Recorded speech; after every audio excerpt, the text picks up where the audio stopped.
Hello, people of YouTube. More importantly, Mass Effect 3 fans. The following video, which I'm about to make here, will contain spoilers and whatnot. And ahead of time, I'm going to go ahead and apologize if you can't understand my accent. I do have a heavy southern accent, and if you can't, I am sorry for that, and please just bear with me if you can. This video is mainly going to be about the Mass Effect 3 endings. I'm going to make several more videos about different aspects of the game, but for this one, just to get it out, because my mind gets so clouded with different information and thoughts clash, that unless I just focus on one thing, I'm not going to get through this. So let's just focus on the Mass Effect 3 endings, shall we? Okay. For this, and as I said, spoilers are coming, so if you haven't left yet, go ahead and get out. And please bear with me, this is the first video I've ever made like this. Hopefully this goes well. Alright. Let's get to the point where Shepard and all the additional Marines are rushing the laser conduit, whatnot. I forget what they even call it in the game, but they're trying to reach it. And then Harbinger's big ass comes down and he lands behind you. This big epic, like, rah, I'm here. Doesn't say a damn word. You just start taking pot shots at the Marines. And if you watch the video and you kind of slow down and you don't do the run like you're supposed to, it is pretty funny, because he just starts individually shooting in scripted events. The Marines just pop, pop, pop, pop, pop, pop, pop, pop. Anyway, going off on a tangent. You run up there, the scripted event happens, you get hit by the laser. Okay, for the purposes of this conversation, I'm not going to discuss the indoctrination theory. I am just going to discuss the endings as if they were a real event. That's what I'm going to do in this one. I'll make another video for the indoctrination theory. Okay. So, this one's just going to discuss the plot holes in the ending. Originally, when I played the game, and I got up to this, I had already been on Game FAQs and saw that several of the topics, which did scare me a bit, they all listed, like it was just 90% of the entire form, just read ending spoilers, horrible ending spoilers, my god this is bad, spoilers, and whatnot. I'm sure you get the picture by now. They all read this and this scared me. I was like, well, why is everybody saying that? This is Mass Effect 3, damn it, it's supposed to be good. So I go along and I play it. And I get up to the end of the game. And whenever I get up to the end of the game, it's about 3 a.m. And I've been up for about 20 hours or something, and I'm a little delirious. And I reach the end of the game, get past Marauder Shields, as everybody has designated him, the most epic boss in the history of video games. A regular mob. I'll touch on that later. Anyway, I get past him, go up to the Citadel. We hear Anderson over our radio. I'm still accepting all this stuff as being okay and normal. I haven't noticed any of the plot holes that most of you noticed right away, because more than likely you were coherent. For me, it was 3 a.m. My eyes were barely staying open as I was pushing the joystick forward. So I go along with this, get up to the conversation with the elusive man, or as everybody designates him as Tim, T-I-M, the elusive man. So from here on out, I probably will call him Tim. You get up to the conversation with Anderson and Tim. And you have that. And my character, as I play it, I go through as a male Shepard, full Paragon, pretty much. That's how I play. If I play Renegade, I usually go through Fem Shep Renegade. My personal preference, you can have yours. I'm not hating on anybody. But anyway, I'm going to stick to the male paragon. So I go through the conversation. I've been choosing all the paragon stuff with Lucid Man without even knowing that that's what you need. At this current time, I have about 6,000 effective military standing. I didn't know about the numbers whenever I first played this, that you needed the 5,000 or whatnot to get the good ending. I just went ahead and maxed the thing out to 100% through multiplayer, and I had about 6 to 7,000. No, it was higher. It was more like, it was a little past 8. That's just technicality. I'll touch that on that in another video. So I get up there, I do all the paragon stuff. Elusive Man shoots himself in the face pretty much the exact same way Saren did. That was the first thing that caught me off guard, pretty much, because, I mean, realized I was in a sleep-deprived stupor at the time. That happened. Okay, then I have that nice warm conversation with Anderson after I saved him. And then Anderson slumps over dead. And I'm like, what? I thought I saved Anderson. How can he up and die like this on me? And I was bummed out by that. And then we proceed to go forward a little more. And then Shepard looks down and he's bleeding. And I didn't think nothing of this at the time. And I'll touch on that more later. Goes over. Hackett contacts him, says nothing's working. And then Shepard passes out. And the heaven elevator turns on. Still accepting it, just going along. This is my first time ever seeing this scene. We go up there, and then there's the child again. And his blue mistiness that everybody has their different theories on. Is it a hologram? Is it a VI? Is it an AI? Are you talking to God? All kinds of different stuff. I'll reach that in other videos. Anyway, he explains his choices. And I have to say right here that whenever I first reached this upper section, the very end of the game, and you're presented with the choices. The first time I ever saw this sequence, my mind did not recognize the color codedness, the color hue codedness that they had done to the choices, where over here on control, it's lit up and highlighted as being the blue Paragon choice, yet over here on Renegade for destruction, it's lit up red. I didn't even see this, and I don't think that there was any hue of green in the middle. There may have been. I'll have to upload a save file and check myself. But anyway, you see the choices, and the kid describes them. And it did catch me a little off that Shepard was just like, okay, okay. It's pretty much like you had just turned the game on involuntarily onto action mode, as the game puts it, and you don't make any choices in the dialogue. They just play the cutscene. That's what the end of it felt like. So I was like, okay, whatever. He's just explaining the choices for the end of the game. And just like they did in Deus Ex Machina.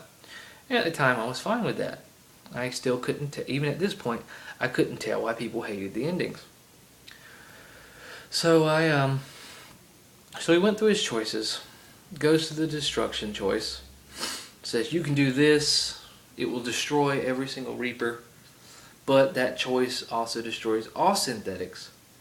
It'll kill the Geth that you just turned into a peaceful race. It will kill all synthetic AI life forms. So that means that it's going to kill Edie as well. It's going to kill Edie, it's going to kill the Geth, but additionally it's going to kill all the Reapers. So that doesn't sound very appealing. So then he goes over to the next one. And I may be getting these out of order. Yeah, no I'm not. Then he goes over to the next one, which is Control. The blue one, which I didn't notice the colors again. But he goes over to the blue choice, Control. You can decide to join us. But everything you are will be consumed. But you'll still have control and dominance over the Reapers. You'll tell us what to do. You'll be our new leadership.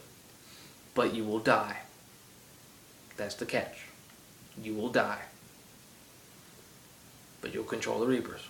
Okay. Then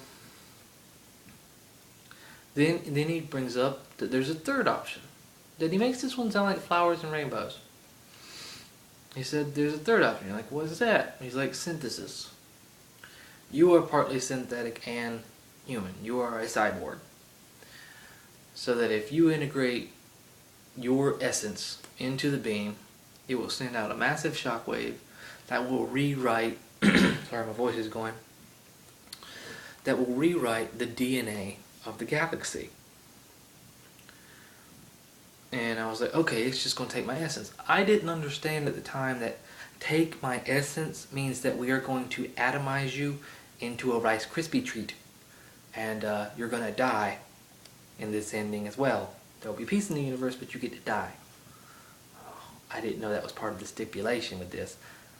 I also didn't realize that in this ending, which it comes to pass that in every ending, it doesn't matter what you do, you choose one of these choices, every single mass relay gets destroyed.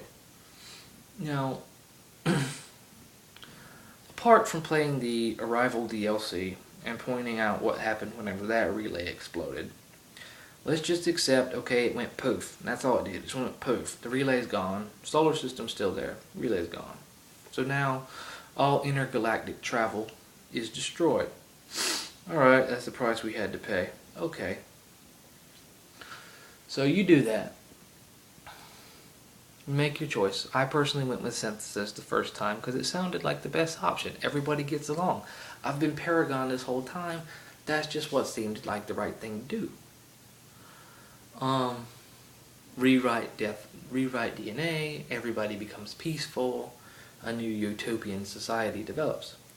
I didn't realize that the mass relays were going to be destroyed. I didn't realize I was going to die. So as soon as that happened, I was a little peeved. But I said, okay, it's the end of the game. I just want to get my achievements and go to bed. So that played. And then we go to the video of Joker running away from the blast wave. I'm like, oh no, what's this? He's running away from that. And then he crash lands on a planet. When he crash lands on this planet, he stepped out with Edie, because I had influenced that relationship and told him to pursue the relationship between a human and a machine, find happiness where he could, like I know most people probably did if you played Paragon. I influenced that, and so they stepped off, and I thought that was sweet. But then the two teammates that I had just had with me on Earth, they also stepped out of the shuttle. I was like, sweet, they lived. That's awesome. Then the credits rolled, and then there was the Stargazer sequence and all. I'm like, oh, that was nice. Then after reading in the guide, I found out that a lot of people, I don't think actually realize this, that after the laser beam hits your character, the game itself creates a chapter save at that point. So that instead of having to play through the entire game again, you can just load this chapter save and just choose a different ending at the end of it. That's all you have to do.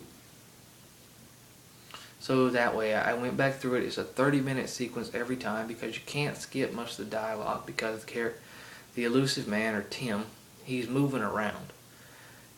And if a character is ever moving around in the Mass Effect games, you can't skip his dialogue because apparently it'll do something like mess up the camera or something.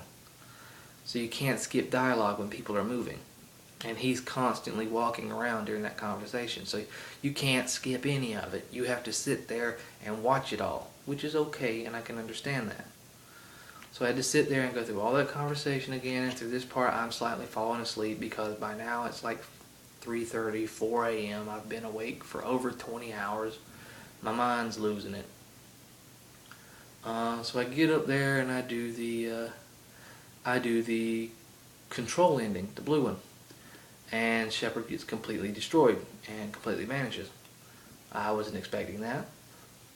And then the Citadel, instead of exploding, it just closes, but it still sends out a massive beam that destroys the relays.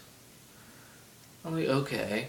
But then, unfortunately, whenever it comes to the Eden planet, which that's what that final planet, that tropical planet, it's actually called Eden. There's a piece of concept art, which I will link in the comments, that it's from one of the concept artists for Mass Effect, that planet is actually called Eden. And Joker crash lands there, but in this one, Edie doesn't step out with him. It's just Joker and then the two teammates. And that kind of made me sad. I was hoping to see Edie if you influenced that relationship, just minus the green glowy eyes and the technology everywhere. And so I did that one. Then I went through Destruction. Surprisingly enough, relays get destroyed again. He goes through. I'm like, okay, this is the same. I thought that this game said it had 17 different endings, which is the biggest insult. The game doesn't have 17 different endings. The game doesn't even have 4 endings. The game has 3 endings that are color-coded. Blue, green, or red. These are your choices. These are your endings. There's only 3. There's not 17. There's 3 endings. Which can piss a lot of people off. And it did. So these are the endings. And I accepted them for what they were. Until the next day, when I went back to game FAQs, and now I've beat the game, so there's nothing that there is to spoil.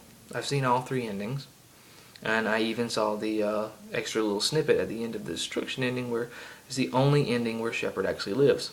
But he's in that pile of rubble that surprisingly doesn't look like the Citadel. It looks like it's concrete and rhubarb. I think London was full of a lot of concrete and rhubarb. But how did he get back down there? Makes it a little confusing. So then I started to see all the plot holes that people were saying. And this is where my stance on the ending changed. Where before, I was accepting of the ending and didn't understand why everybody was angry. But now, after coming back to these forums and seeing what people had noticed, well, they were wide awake. And they weren't severely sleep deprived like I was.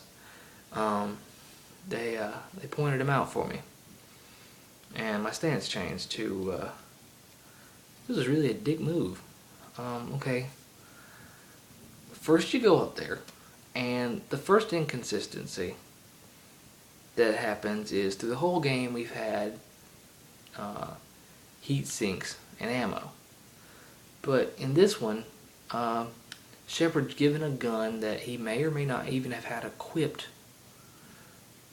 He's given a gun, and it has infinite ammo. You never have to reload it. It's an infinite ammo gun, like you had in Mass Effect 1.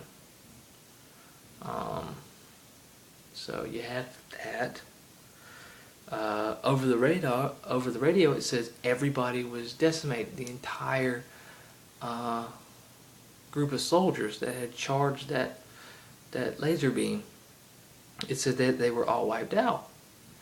Yet clearly Shepard was alive and moving, and at least 2 additional soldiers were still alive. I mean, they died shortly after, or at least they collapsed and passed out, but they were still moving. I don't think they were wiped out. So you get past this. You go up there, and you reach the hallway. And then you get a call from Anderson. Anderson says that he followed after you. That he showed up after you went through the laser. But he came out in a different part. Then he says that a wall moved. And stuff. And while you're walking and all, you can see there's only one clear path. Nothing actually changes. It's one straight shot of that console. So you come on through. You get up there, and I held my gun up when I saw someone standing at the console. I thought it might have been a bad guy, and I almost fired my weapon, even though firing your weapon, which I later find out doesn't even do a damn thing. And then Anderson is at the console. He beat you to the console. There's only one way up there. He said he was behind you. How in the world did he get in front of you? Raises another plot hole.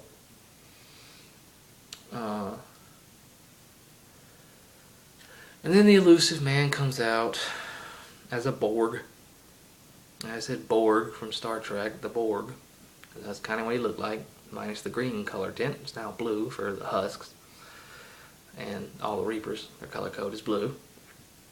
He comes out, and Anderson stupors around like he's a zombie. Because apparently he's being controlled. And we get all these black wispy lines that look like the elusive man is trying to influence us with indoctrination.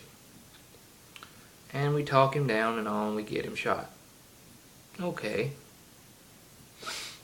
Then during the conversation, and this is where it gets interesting, and it spills over into the indoctrination theory, which I will discuss in another video. But the elusive man puts his fist up, and the purple light comes out of it, and Shepard is forced to fire the gun, and it hits Anderson right here in his lower left abdomen. Alright, after the elusive man has been shot and killed, and Shepard sits down, I don't know if this is in the renegade side of things where you shoot the elusive man instead, but Shepard looks down, and the game makes a point of panning the camera down so you look at this, and he lifts up his hand. His hand's covered in blood from a bullet wound in his lower left abdomen, the same place you shot Anderson. So that's interesting. Then he passes out and he goes on the heaven elevator that goes straight up. Okay, I can accept this. We go up, and now we're in an area that has no roof, has no indication of a force field. It's just the space magic that everybody says. And we got little God Boy here. We don't get to disagree, and we don't get to say, no, we can have peace with a Paragon option, and we don't get to say, no, fuck you, Renegade option. We don't get that. Shepard just sits there complacent and accepts what the kid has to say. And then you listen to all his options. And then that goes through, and you choose something, and regardless of what you choose, it's all the same ending. Reapers leave humans alone or get destroyed. Mass relays are blown up. Okay, this is where we hit after this, regardless of what you choose. This is where it gets weird. Weirder, as I should say. Okay, if you play the Arrival DLC, we see what happens whenever a mass relay explodes. When a mass relay explodes, it lets off an explosion that's a little bit larger than a supernova, and it consumes everything within about a light year. So, it completely destroys everything within about a light year of itself. That includes any solar system it's in. It doesn't matter what choice you make, every single mass relay explodes. That means that in every single ending, regardless of what you do, Shepard kills pretty much everybody in the galaxy. Every single mass relay goes off, destroys entire solar systems. Now some people say that it's a different type of explosion. It's just the energy being dispersed, and because of this, the relay is able to destroy itself, and it's just letting off a pulse wave, and it's not destroying. Okay, we say that. Well, two of these energy beams, the blue one and the green one, are not meant to harm technology at all. They're just meant to go through it. So whenever, so now we get to Joker. Joker was right above Earth, or in Earth's atmosphere, helping to shoot stuff, and helping with the fight the best he could.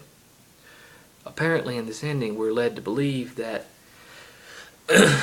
during some point, he just said, screw this, shot over to Pluto, and hopped through a mass relay and ran away. And if he didn't do that, whenever he saw the thing light up and let off its energy pulse, he just hit the FTL drives and went in some random direction away from the solar system. Just like the navigation we can do in the game. You leave the solar system and you go on through, and you can reach other solar systems that are closely nearby a mass relay. So Joker just up and leaves you. That seems weird. But it gets weirder. After he crashes the ship, because every single one of those energy beams, even though the blue and the green one are not meant to be harmful to technology, only the red one's meant to be harmful to technology. doesn't matter which it is, it overloads his engines and his engines explode while he's trying to run away from it. And then he crashes. When he crashes, regardless of what ending you have, usually the two crew members come out of that ship, and it's usually the two crew members that you just had with you, which makes even less sense, because that means that they went and they got on some shuttle, left your ass there, got on a shuttle, and they ran away. And I don't think your friends would do that at all. I don't think they would do that. So that's an additional plot hole that just doesn't make sense. So your friends run away. Yeah. Now, these guys wouldn't run away from you. They wouldn't leave your ass behind. They'd stick with you to the end until they were beaten, bloodied, and dead. They wouldn't just up and leave you and run away from a fight. And that's exactly what these videos are showing. Now, before I go off on a tangent, this video becomes longer than I want it to become.